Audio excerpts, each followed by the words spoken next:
How often do you find yourself at the end of the month scrambling for money? And in that, do you find yourself closed off and fearful? How often throughout the day do you catch yourself wondering, oh my gosh, where is this going to come from? In this perpetual sense of fear. How often throughout the day do you catch yourself questioning how you're going to be able to take care of everything that you have in place? Is right now your relationship to money a healthy one or an unhealthy one? Let's put it to you this way and explore. Be honest with yourself, because this is really a transformative conversation. If money were a person and that person was in front of you, what would that relationship be like? Would it be a relationship that people would say, wow, I want a relationship like that? Or would they say, oh boy, maybe they should go get some help? Consider that right now, that relationship, while it may not be necessarily personally with somebody, is one that's happening internally. And as you experience that relationship, you're going to start to see new areas for yourself. Now, I don't know specifically where you're at on your journey. I don't know if you're a business owner or not. I don't know if you have a desire to grow your financial wealth, but I believe that we have been given the ability to create for one reason, and it is to honor God. And as we honor God, we are to serve people. And as we serve people, we're able to experience a whole new level of wealth. Now, wealth, yes, it could be financial. It could also mean a lot of other things. But in this, as we're speaking about this relationship with money, we are talking about financial wealth. How are you right now generating a level of value into the world that is making people's lives better, and in the process bringing you back a source of energy that we in our reality called money? And as you're doing so, are you doing it from a place of scarcity? Or are you doing it from a place of purpose? As you get money, does this money in itself give you a sense of confidence? Is this now what is connected to your identity as a person? When you look at your bank account and you see maybe numbers lower than what you want to have, does that take away your peace of mind? These are all questions to be asking, because in our world today, we have given, I'll go as far as this, we have given this thing that we call money so much power. Even though this thing that we call money, it's a $5 bill, even though this thing that we call money is the same thing as this. What do I mean? This is both paper, ink, writing on it. The only thing that's different about this one than this one is that this one has been societally agreed upon being an exchange of value. I can go to the store and with a $5 bill, I can get a bottle of water. You're joking, but not really. But this thing that we call money, we've given so much power that now runs us, and we don't even recognize it. And that's the problem, is that we are moving through life not even realizing that this thing that is called money, that is just the same thing as this, in essence, has taken over our life. Now, why is that powerful for us to recognize? It's because as humans, we're always giving meaning to everything that we experience. And as we get deeper and deeper into who we are and who we're not, we recognize that the meanings that we've been giving things are not necessarily what they really are. So for example, look at your bank account. Maybe it's lower than what you originally would have liked to see. Immediately you say, oh no, I'm a failure. Life is over. Oh, my spouse is going to leave me. All of that, while it may be valid, and while there's a conversation to be had around all of it, is not necessarily reality. All it is the numbers on your bank account are lower than what you would have liked them to be. It doesn't mean that you're a failure in any way. Now, this is a very simple, really this is a really simple example of seeing how quickly we are to put meaning to things that completely then take us away from the reality that we're in. Because let me ask you this. If you were to put yourself in that scenario and you find yourself in a level of disempowerment as you're looking at the bank account, are you going to be free to go out and create? Are you going to experience a level of openness to be connected to people? Fortunately, because we have given money much more power than it deserves, we don't. Now, the opposite is also true, and I experienced it myself throughout my life. When I have more, I felt more confident. When I had more, I felt more open. When I had more of a courage to go out and boldness into the marketplace and into the world. Now, I recognize that is now what I've come to learn as being an orphan, someone that is in a place where it's up to them, it's only up to them on their own. This is somebody that is not under the submission and in the hand of a father that loves them. The person that is out there equating their worth to money has given away their identity to something that's not even real. And I know it's a little conceptual. I'm not going to go too deep into it. It's almost like we think that we are any less just because of the number on the screen. But this is why it's so powerful when you develop an identity connected to Christ. You recognize that even when there is not as much as you would like it to be, you are still somebody. And you're not just somebody. You are somebody very important. You're somebody that has been given skills, talents, and abilities that nobody else in the world will ever have, as long as you're using them. Now, I'm sure you've heard this before. Where is the most expensive or where's the richest place in the world? The graveyard. Because so many dreams went there to die.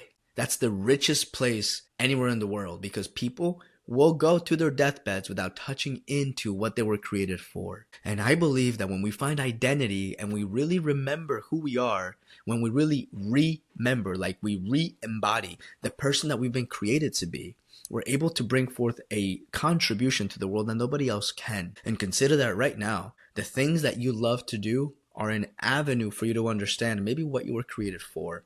For me growing up, playing soccer was my favorite sport. Still love it to this day. I'm actually missing a game right now as I'm recording this, and it's on my mind. But that's okay. That's not a priority. This is. And as I think about soccer, as I was growing up, I was so committed to it.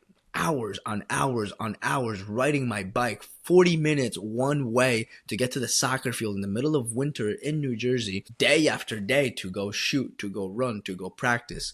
I was so in love with the sport. Now, how does that relate till now? I'm not a professional soccer player. However, the same things that got me excited about soccer are the same things that get me moving forward today. Those are things like a main goal that we're all working towards. Those are things like having specific roles on the field that we can all now put our skill set and focus to. That is things like coming up against a team that is really challenging, a problem, a challenge. That is being able to be a support to the team whenever maybe we're going under and we're losing the game. How are we going to bring a level of contribution of leadership so we can rise with the team? Those things in soccer can easily relate to business. And that's why, again, I invite you to look at how are the things that you right now love, how can they translate into the marketplace and into the world? How can you use the things that you once were so excited about as a way to understand yourself in deeper ways? This is why it's so key for ongoing reflection. Jim Rohn always says this: the way to really get the lessons of life is to record them in history. If we're not going throughout our day and we're not taking the time to reflect upon what we are learning, we're going to be literally leaving behind nuggets of gold that could potentially transform not just our lives, but get this, your children's life. And just like in scripture, we're told to build up riches for our children's children. Now, that's a really key thing specifically around money, because people take that to say, you know what, I can't be wealthy because scripture tells me that. Well, scripture's saying that we are to accumulate wealth to pass them on to our children's children, not just for personal self-gain. And that's where it shifts radically, because when the accumulation of wealth is just for personal self-gain, yes, now we're going skewed. And it's just 1% of a lie and a 99% of truth will throw the whole ship in a completely different direction. This is why it's so important that as we grow in our businesses, in our careers, in our lives, in our relationships, we continuously look back and we really bring everything back to, the book, the main book, the book upon which all personal development has come from. And it's the Bible. If you really look at the Bible, which is this incredible book that, man, I won't go too deep into it, but written over thousands of years, people from all different parts of the world, in different cultures, at different times, in different socioeconomics and geographical locations, all writing about things that can correlate with one another. Myron Golden says such a funny thing, which is it's so perplexing.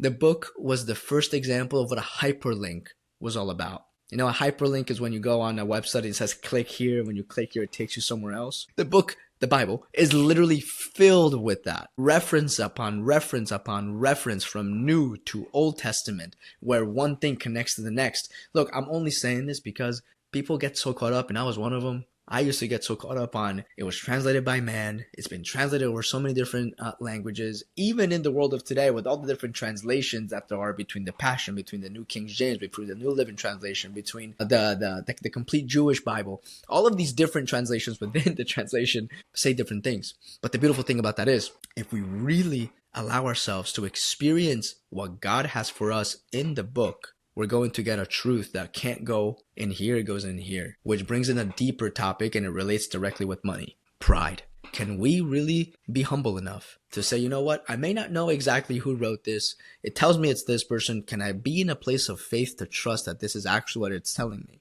Can I operate from a place of not having to know out of knowledge who wrote this and at what point in time and how accurate was it? Now, I'm not saying that the Bible isn't accurate. I'm asking you, can we put that to the side? Because one of the things that we as humans do is we have to know everything. And in our quest for knowledge, we actually leave out what's most important, which is the revelation, the personal understanding, the actual application from what we are intaking. And I'm telling you, I've been there before, intaking, not enough application. Didn't make a difference. How that relates with pride and in relationship with this conversation on money is because when we allow money to be the source of pride, we've now put money above God. And when we are now taking in information, then we have to know exactly where it's coming from, and we have to have this sense of certainty. Consider that there's a sense of pride in there. And consider that behind that pride is also a sense of fear, which all of this can be radically transformed through trust and faith. So how does this all relate with money? Because as we're having a relationship with money, we can start to use this thing, because I believe that God created everything that we experience as an opportunity for us to see the mirror that is happening internally. And internally, within the depths of our hearts, we get to see our character, our personality through the things that we go through. So this relationship with money is an opportunity where we can get to see, maybe, just maybe, there are some things in your life that you can switch up. And this thing called money is not inherently evil. This thing called money is not bad. It's just that we have given it specific focus and meaning that has maybe taken it off course. And yes, there have been people that have used money in a very inappropriate way. Will there be people that do that in the future? There's also a lot of people that are doing a lot of good.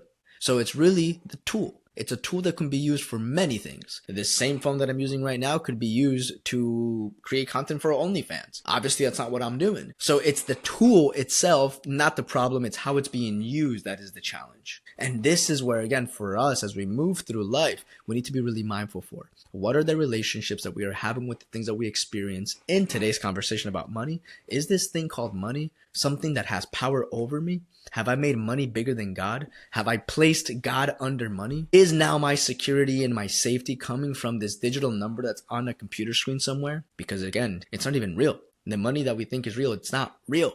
They're numbers on a digital screen all throughout the world, owned by a very few banks and people. Won't go anywhere near into that conversation. So there's a lot for us to be mindful for, because when we can get that out of the way, we can step into identity, into who we are, and we can recognize that we've been created by the Creator to create. We've been given the skills and the talents and the abilities to make a massive impact in the world. You recognize that money doesn't matter. The paradox of that is, when you step into the world from that perspective of the money doesn't matter, however, I'm going to bring so much value into the marketplace, you'll start to accumulate money. And in the process, through wisdom, you will not make money your God. You will use money for God. And now the thing that once ruled you, you will then rule to help you touch more people in a contribution and in a supportive way. So explore for yourself, money. What is my relationship? And how right now have I made it bigger than maybe what God has been? And how is it controlling my life? These questions will start to show you new areas that maybe you've never seen before. And in the process, transformation happens. Now, if this is in any sort of way supportive for you, and if you feel like there's something deeper for you to explore, there is a masterclass that I host on a weekly basis where we explore 3 key things, one of them being blind spots. And these blind spots is what really holds things back from us, the things that we don't know that are getting in the way. If you want to be a part of that, go down below and register for it, and I'll see you then. Otherwise, I'll see you next time, and God bless. Go out and make a difference in the world, because we are here for a purpose by design.